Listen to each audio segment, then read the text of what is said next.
Alors j'ai pris des documents à la Bibliothèque nationale à Paris, des témoignages des conquérants de l'époque, des conquérants français. D'abord, des extraits du bréviaire que l'on avait remis aux officiers et soldats qui s'en allaient en Afrique. Cela s'appelait « Aperçu historique, statistique et topographique sur l'état d'Alger ». Voici quelques-uns de ces extraits. Ces contrées sont des terres vacantes, abandonnées aux mauvaises herbes par la paresse et l'indolence des morts. Les femmes du pays sont livrées par la paresse des Arabes, qui passent toute leur vie à fumer, à la turpitude de mœurs extrêmement relâchées. Elles n'ont pas de religion. Beaucoup doutent qu'elles aient une âme immortelle et croient qu'elles ne sont faites que pour la reproduction. Le climat aidant, les femmes sont nécessairement disposées au plaisir. Alors, allez-y, des terres vacantes et des femmes consentantes qui n'attendent que les soldats français. Et puis, à côté, j'ai vu d'autres documents qui marquent l'étonnement des officiers français qui débarquaient en Afrique. C'est Campagne d'Afrique en 1830 par un officier du corps expéditionnaire. Cette terre, qu'on avait présentée comme sauvage et inhabitée, est couverte de jolies maisons de campagne entourées de jardins. Toutes sont bâties sur des hauteurs dont les mouvements onduleux contrastent tout à fait avec l'aridité des côtes de Provence. La végétation y est superbe, et partout des sources et des courants d'eau fécondent la terre. Les fruits y sont en abondance, un grand nombre d'aqueducs amènent les eaux jusqu'à la capitale. Et le maréchal Bugeaud lui-même. J'ai reconnu que l'Algérie produit beaucoup de grains, une immense quantité de bétail. L'immensité des terrains ensemencés atteste l'existence d'une population beaucoup plus nombreuse qu'on ne le pensait. Le commandant Claude-Antoine Rosé, dans Voyage dans la régence d'Alger en 1833. Presque tous les hommes savent lire et compter. En France, on compte à l'époque 40% d'analphabètes. Ainsi, les soldats qui débarquent sont en général moins instruits que les sauvages qu'ils viennent civiliser. Le ministre de la guerre de l'époque, il s'appelait Girard. Il faut se résigner à refouler au loin, à exterminer même la population indigène. Le ravage, l'incendie, la ruine de l'agriculture sont peut-être les seuls moyens d'établir solidement notre domination. Savary, duc de Rovigo, apportez des têtes, bouchez les conduites d'eau avec la tête du premier bédouin que vous rencontrerez, au nom bien sûr de la civilisation. Christian, dans l'Afrique française, un détachement de l'armée parti d'Alger surprend la tribu désarmée des Olifia et massacre sur le champ tous les hommes, femmes, enfants, sans distinction. On parlera de 12 000 morts. Les troupeaux raflés aux Olifia seront vendus au consul du Danemark. Quant au reste du butin, il fut exposé au marché de Babazoun. On y voyait des bracelets de femmes encore attachés à des poignets coupés et des boucles d'oreilles pendant à des lambeaux de chair, au nom de la civilisation. Le colonel François de Montagnac. Selon moi, toutes les populations qui n'acceptent pas nos conditions doivent être rasées. Tout doit être pris, saccagé, sans distinction d'âge et de sexe. L'herbe ne doit plus pousser là où l'armée française a mis le pied.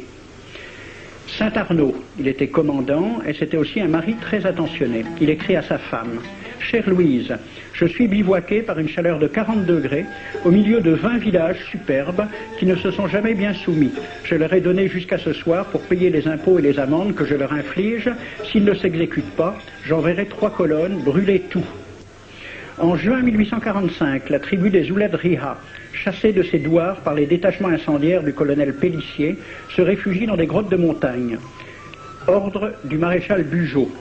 Si ces gredins se retirent dans leurs cavernes, imitez Cavaignac aux Béha, fumez-les à outrance comme des renards.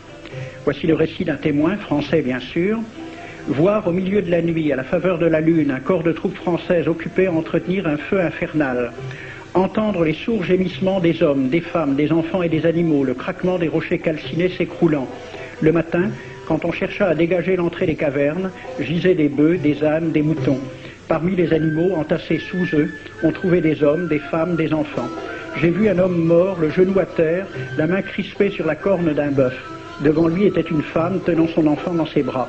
Cet homme avait été asphyxié au moment où il cherchait à préserver sa famille de la rage de cet animal. On a compté 760 cadavres.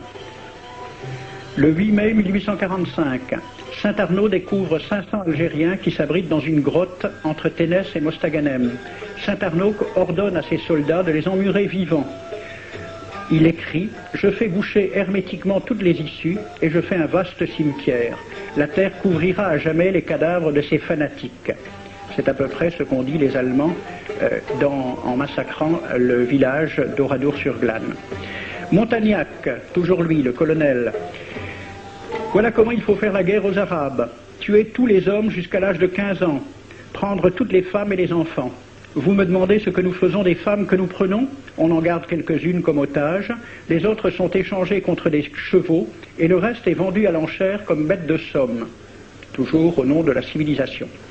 Nous rapportons un plein baril d'oreilles récoltées pair à pair sur les prisonniers. Il contient même celle d'un de nos 58 gendarmes morts de maladie. 2 pièces de 100 sous ne sont pas à dédaigner. Le maréchal Soult, ministre de la guerre, répondant à des questions à la Chambre des députés. En Europe, un tel acte serait horrible et détestable. En Afrique, c'est la guerre même. C'est la guerre même, c'est du moins ce que dit le ministre français, mais en face, voici un décret pris par l'émir des Arabes, l'émir Abdelkader. Tout Arabe qui amènera vivant un soldat français recevra pour récompense la somme de 8 douros. Tout Arabe qui aura un Français en sa possession sera tenu de le bien traiter et de le conduire le plus promptement possible, soit devant le califat, soit devant l'émir lui-même. Dans le cas où le prisonnier aurait à se plaindre de mauvais traitements, l'Arabe n'aura droit à aucune récompense. À la lecture de ce décret, question d'un soldat algérien, quelle récompense pour un prisonnier vivant? L'émir répond 8 douros. Et pour une tête coupée, l'émir répond 25 coups de bâton sur la plante des pieds. De quel côté était la civilisation? J'ai donc fait ce film avec les citations et des dessins et gravures qui étaient à la Bibliothèque nationale à Paris, et j'ai proposé le film à la Ligue de l'enseignement pour qu'il soit projeté dans les lycées et collèges de France et de Navarre. La Ligue de l'enseignement l'a refusé avec cette appréciation. Quoique très correctement réalisé et basé sur des documents indiscutables, ce film va à l'encontre de toutes les idées qui servent de base à l'enseignement de la pénétration française en Afrique du Nord, ce qui rend sa diffusion impossible. C'était reconnaître que l'enseignement n'avait pas pour but l'éducation, c'est-à-dire l'ouverture vers la réalité, mais l'endoctrinement au service d'une idée politique, ici le colonialisme.